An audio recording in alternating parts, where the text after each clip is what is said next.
గారు ఈ రాష్ట్రాన్ని ఇండస్ట్రియల్గా ముందుకు తీసుకెళ్తా ఉన్నారు. దాదాపు 10 లక్షల కోట్ల రూపాయల వరకు పెట్టుబడులు వచ్చాయి. సంక్షేమ కార్యక్రమాలు బ్రహ్మాండంగా ఈ రాష్ట్రంలో ఉన్న పేద ప్రజలకి, బడుగు బలహీన వర్గాలకి అందుతా ఉన్నాయి. గంజాయిని రూపుమాపారు. లా అండ్ ఆర్డర్ బ్రహ్మాండంగా ఉంది. ఎక్కడా కూడా ఇబ్బంది లేదు. ఇలాంటి పరిస్థితిలో వైసీపీ భూస్థాపితం అయిపోయింది. భూస్థాపితం అయిపోయిన ఈ వైసీపీ పార్టీని మళ్ళీ పైకి తీసుకురావాలి అనే ఉద్దేశంతో పేర్నేని నాని గంజాయి నీళ్లు పోసి వైసీపీ పార్టీని మళ్ళీ ఏదో రకంగా బతికించాలి అని ఒక పన్నాగం పన్నాడు. ఆ పన్నాగంలో భాగంగా మరి కృష్ణా జిల్లాని ఎంచుకున్నాడు. పామరు తిరిగాడు, పెడన తిరిగాడు, గుడివాడ తిరిగాడు. అన్ని చోట్ల రెచ్చగొట్టే విధంగా మాట్లాడుతూ ఉన్నాడు. చీకటి అంటాడు, చీకట్లో అన్నీ చేసేయాలంటాడు. తెల్లారి ఎవరికీ తెలియకుండా వెళ్ళి పరామర్శించాలంటాడు. ఇష్టం వచ్చినట్టుగా వైసీపీ కార్యకర్తల్ని రెచ్చగొట్టే విధంగా ఇష్టం వచ్చినట్టుగా మాట్లాడుతూ ఉన్నాడు. అవినీతిలో దిట్టైన ఈ పేర్నేని నాని, 100 ఎకరాలు కబ్జా చేసేసిన ఈ పేర్నేని నాని, హైవేలు సైతం వదిలిపెట్టకుండా ఎకరాలు మింగేసిన ఈ పేర్నేని నాని, ఇక్కడే కాకుండా మహబూబ్ నగర్లో, విజయనగరంలో కూడా 1000 ఎకరాలు కబ్జా చేసేసిన ఈ పేర్నేని నాని, చేపల చెరువులు అదేవిధంగా పార్కులను కూడా వదిలిపెట్టకుండా తన ఖాతాలో వేసుకున్న ఈ పేర్నేని నాని, చివరికి రేషన్ బియ్యం కుంభకోణంలో, ఆ అవినీతిలో ఇతనితో పాటు ఇతని భార్యని కూడా దొంగని చేసిన ఈ పేర్నేని నాని మహిళల ఆత్మగౌరవం గురించి మాట్లాడుతూ బీసీ మహిళని రాజకీయంలోకి రచ్చరచ్చ చేసి లాక్కొచ్చి రాజకీయం చేసి లా అండ్ ఆర్డర్ లేకుండా ఈ రాష్ట్రాన్ని చేసి ఏదో బావుకుందామని చెప్పి ముందుకు బయలుదేరాడు ఈ పేర్నేని నాని. ఖబర్దార్ పేర్నేని నాని. రాష్ట్రంలో జరిగే అభివృద్ధిని, సంక్షేమాన్ని ఎవరికి రికార్డ్ అవ్వకుండా ఉండటం కోసం ఊళ్ళు పట్టుకు తిరుగుతావా నువ్వు? ఊళ్ళు పట్టు తిరగటమే కాకుండా విధ్వంసాన్ని సృష్టించడానికి నీ కార్యకర్తలు సైతం అందరినీ రెచ్చగొట్టి ప్రజల్ని భయభ్రాంతులు చేసే ప్రయత్నం చేస్తావా? ఆ వీడియోలన్నీ ఈరోజు ప్రజలకి తెలిసేలాగా ఆ వీడియోని కూడా ఈరోజు నేను డిస్ప్లే చేయబోతున్నా. బీసీల గురించి మాట్లాడే హక్కు అసలు వైసీపీ పార్టీకి ఉందా?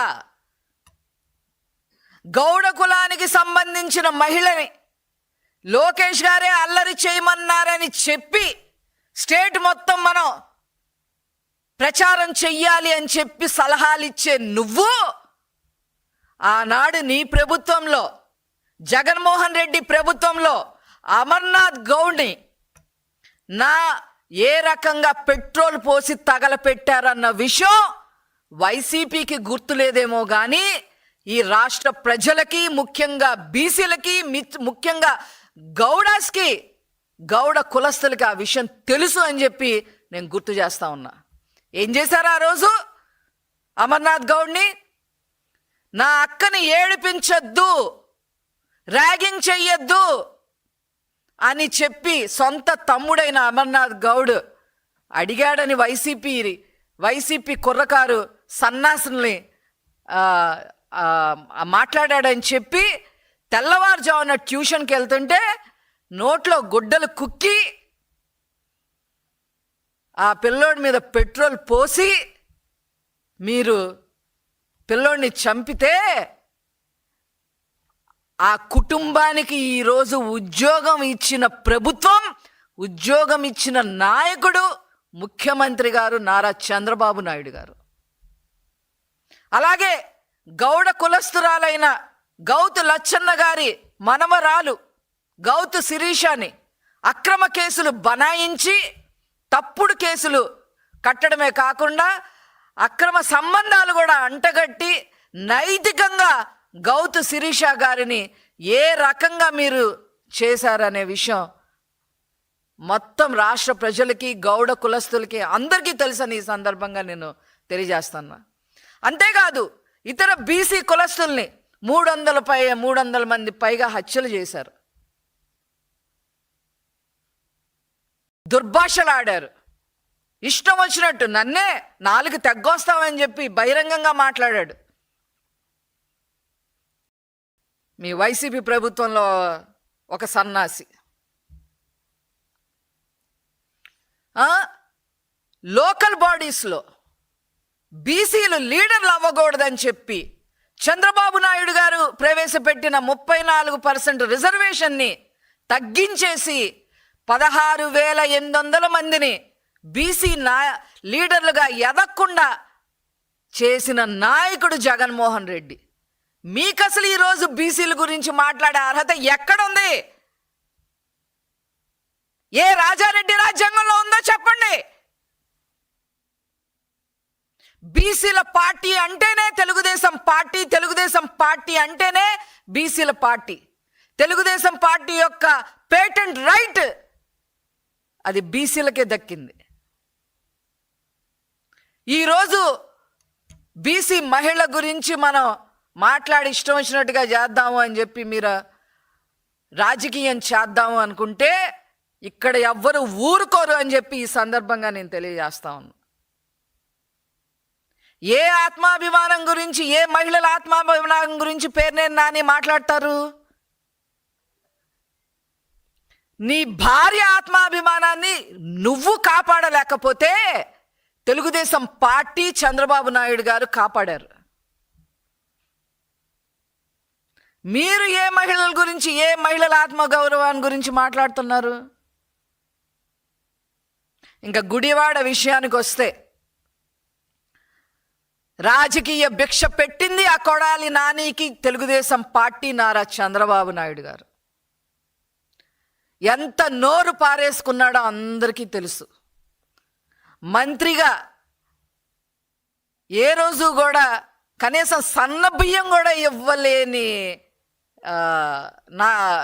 సన్న బియ్యం కూడా ఇవ్వలేని మనిషి అతను. ఇంకా నాకు ఇంకా తిట్టాలని ఉంది, బట్ ఐ కెనాట్. ఆ కొడాలి నాని గుడివాడని క్యాసినో గుడివాడిగా మార్చేశాడు, పేకాట గుడివాడిగా మార్చేశాడు. ఎక్కడ క్యాసినోలో, ఆంధ్రాలో ఎక్కడ క్యాసినో ఆడాలి అని మామూలుగా దేశంలో ఎక్కడ ఎవరైనా సరే ఎక్కడ వెళ్ళి ఆడాలి అంటే మీరు గుడివాడ పోండి.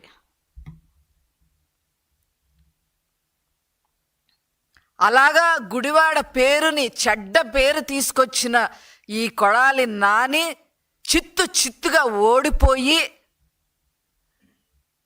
అతను చేసిన అరాచకాలకి ఎక్కడ అరెస్ట్ అవుతాడో అని భయపడి నాకు ఆ నొప్పి ఉంది, ఈ నొప్పి ఉంది, గుండె నొప్పి ఉంది అని చెప్పి ఊళ్ళు పట్టుకొని తిరుగుతుంటే, భయపడిపోయి ఊళ్ళు పట్టుకొని తిరుగుతుంటే అతను ఇంకో 30 రోజుల్లో తిరిగి వస్తాడని చెప్పి ఈ పేర్నేని నాని బయలుదేరాడు గుడివాడికి. ఏం ఆలోచన విధానం అండి? ఈరోజు గుడివాడ తీసుకుంటే వెనిగళ్ల రాము గారి ఆధ్వర్యంలో ఎమ్మెల్యేగా ఈరోజు బ్రహ్మాండంగా అభివృద్ధి చెందుతూ ఉంది గుడివాడ.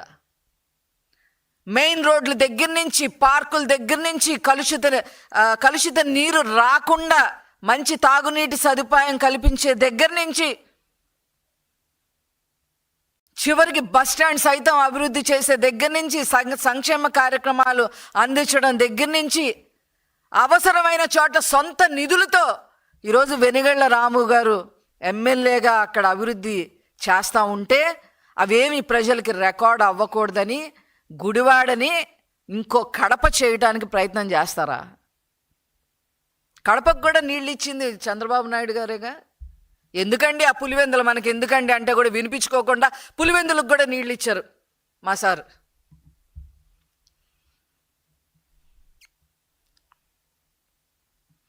ఈరోజు వీళ్ళు ఇష్టం వచ్చినట్టుగా లా అండ్ ఆర్డర్ అంటే డిస్టర్బెన్స్ క్రియేట్ చేయటం కోసం బీసీ గళం ఎత్తుకుంటారా?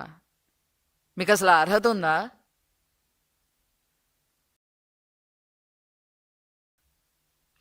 ఇట్లాంటి చిల్లర రాజకీయాలు వైసీపీని చెయ్యొద్దు అని హెచ్చరిస్తున్నాము.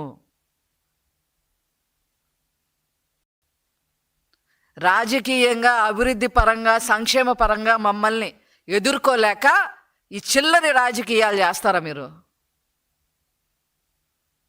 ఇది ప్రజలు నమ్మే పరిస్థితుల్లో లేరు.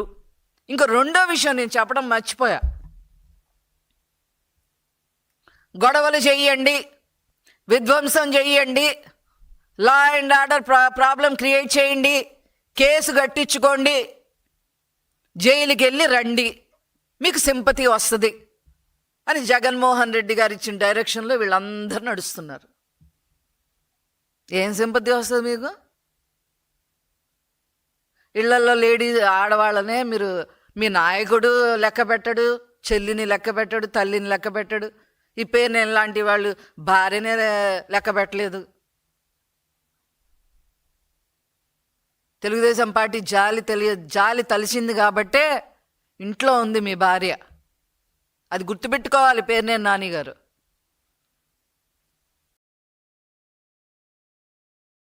ఇవన్నీ దృష్టిలో పెట్టుకొని మీరు చేసే చిల్లరికి రాజకీయాలు పారవు.